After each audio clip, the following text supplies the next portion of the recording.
Assalamualaikum warahmatullahi wabarakatuh teman-teman Afdal TV, para viewers Afdal TV sekalian di manapun anda berada, semoga tetap diberikan kesihatan dan kelancaran dalam setiap urusan. Pada kesempatan kali ini saya ingin menyampaikan sebuah fenomena yang sangat ramai diperbincangkan akhir-akhir ini, serta diperdebatkan pada akhir-akhir ini, iaitu adalah fenomena child free. Sebelum lanjut ada baiknya kita subscribe, like dan share video ini, serta tonton sampai habis. Jangan di-skip.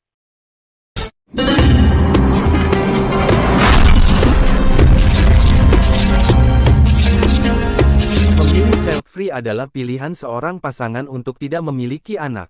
Berkomitmen dalam pernikahan agar hidup cukup berdua saja. Tidak usah ada keturunan, yaitu tidak perlu memiliki anak. Entah itu pertimbangan dikarenakan masalah traumatis ataupun masalah-masalah lain yang menjadikannya memilih hal tersebut. Adapun meninggalkan anjuran dalam memperbanyak umat Nabi, itu tidak sampai pada taraf haram, yaitu hanya sampai pada taraf tarkul afdal ataupun meninggalkan keutamaan dari sebuah anjuran yang di situ sebetulnya sangat diutamakan. Oleh karenanya dalam menyikapi fenomena ini, kita sebagai umat Islam, terutama umat Nabi, harus mempertimbangkan dari segala aspek. Jangan menganggap bahwasannya child free ini menjadi jawaban atau solusi dari hal-hal yang kita hadapi. Contohnya saja, memiliki trauma tertentu ataupun merasa tidak sanggup untuk mendidik anak. Sekalipun memiliki anak sangat dianjurkan, namun syariat di sini juga memiliki keringanan yang mana keringanan tersebut dititikberatkan kepada kemaslahatan. Sehingga jika memang seseorang ini belum siap memiliki anak ataupun ada faktor-faktor yang memberatkannya, entah itu faktor ekonomi atau faktor mungkin belum cukup dewasa, ataupun merasa belum memiliki kapabilitas menjadi seorang ibu, bapak atau orang tua pada umumnya, sehingga syariat di sini tidaklah saklek ataupun tidaklah langsung mengharamkan seseorang untuk tidak memiliki anak. Oleh karena itu, hukum ke alat kontrasepsi itu sendiri diperbolehkan. Karena apa? Karena memang jika dirasa seseorang ini tidak mampu memiliki banyak anak dalam mendidiknya, mentarbiyahnya, takdibnya, maka orang tersebut bolehlah membatasi jumlahnya. Begitu. Tetapi yang menjadi fokus di sini ialah, jika child free ini sudah planning sedari awal, menjadikan ini sebagai prinsip hidupnya, serta mengkampanyekannya, bahkan sudah ada komunitasnya, bernama Child Free Community, itu sungguh tidak sesuai dengan anjuran Islam. Karena untuk menjadi orang yang memilih tidak mempunyai keturunan, ini tidak selayaknya untuk dibangga-banggakan. Sehingga jika kita ingin mengikutinya, harus betul-betul menimbangkan sisi maslahatnya dan juga mafsadahnya. Tidak hanya mengikuti tren ataupun tidak hanya dijadikan sebuah solusi dari permasalahan yang ada tanpa adanya upaya dari kita sendiri untuk, contoh mengobati trauma kita dengan kesediaan untuk belajar lebih banyak, menyiapkan diri lebih baik lagi, karena bagaimanapun juga, memiliki anak itu mengandung unsur ibadah, bukan hanya sekadar hal-hal yang memang lumrah yang dilakukan manusia. Oleh karena itu, kita diharuskan untuk lebih arif dalam menyikapi fenomena ini, meskipun dalam prinsip fikihnya diperbolehkan, tetapi anjuran tersebut dan kebolehannya jangan disalahgunakan. Sehingga jika kita menguatkan iman kita kepada Allah dan meyakini bahwa memiliki anak ini menjadi bagian dari perintah agama, sehingga kehidupan kita ini bisa lebih bermakna, lebih signifikan dan juga memiliki lebih banyak kemanfaatan, yaitu dalam hal beribadah, karena memang kita mengikuti anjuran Allah.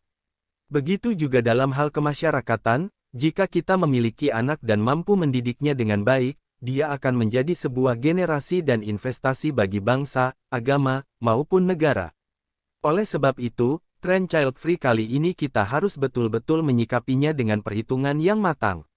Jangan langsung diikuti tanpa pertimbangan matang, meskipun dalam kacamata fikih bukan hal dalam tarafnya itu haram. Dan yang perlu kita ketahui juga, anjuran syariat itu adalah sesuatu yang memang harus kita perjuangkan dari awal sehingga dalam berkehidupan kita tetap lagi mengutamakan keyakinan kita kepada Allah dan juga menguatkan prinsip Islam, prinsip-prinsip yang memang harus kita lestarikan dan kita jaga serta kita ikuti, dibanding mengikuti prinsip-prinsip orang-orang Barat dengan kebebasan berpikirnya yang mungkin tidak terkendali, saking bebasnya. Oleh karena itu, kita sebagai orang Islam yang diberikan anjuran, diberikan tatanan hidup oleh syariat, hendaknya mengikuti ajaran Islam yang sudah ada. Kalaupun memang ada mafsadah yang tidak bisa maklumi lagi, seperti dia ini enggak bisa punya anak karena memiliki penyakit tertentu ataupun, dia ini tidak mampu mengurus anak yang sudah terlalu banyak sehingga jumlahnya perlu dibatasi, atau memang karena faktor ekonomi, sehingga cukup memiliki anak setengah saja, itu jika memang ada faktor-faktor yang melatar belakangi dan faktor tersebut tahakuk ataupun nyata kita rasakan, serta tujuan kita membatasi jumlah keturunan itu memang untuk kemaslahatan, hal tersebut diperbolehkan. Asal hal tersebut tidak dijadikan sebagai prinsip, jikalau dari awal kita berkomitmen untuk tidak punya anak, meskipun diperbolehkan tapi menentang ataupun tarkul afdal, meninggalkan keutamaan dan juga tidak sesuai dengan prinsip Islam karena kita perlu menguatkan prinsip-prinsip kita sendiri sesuai dengan anjuran Nabi.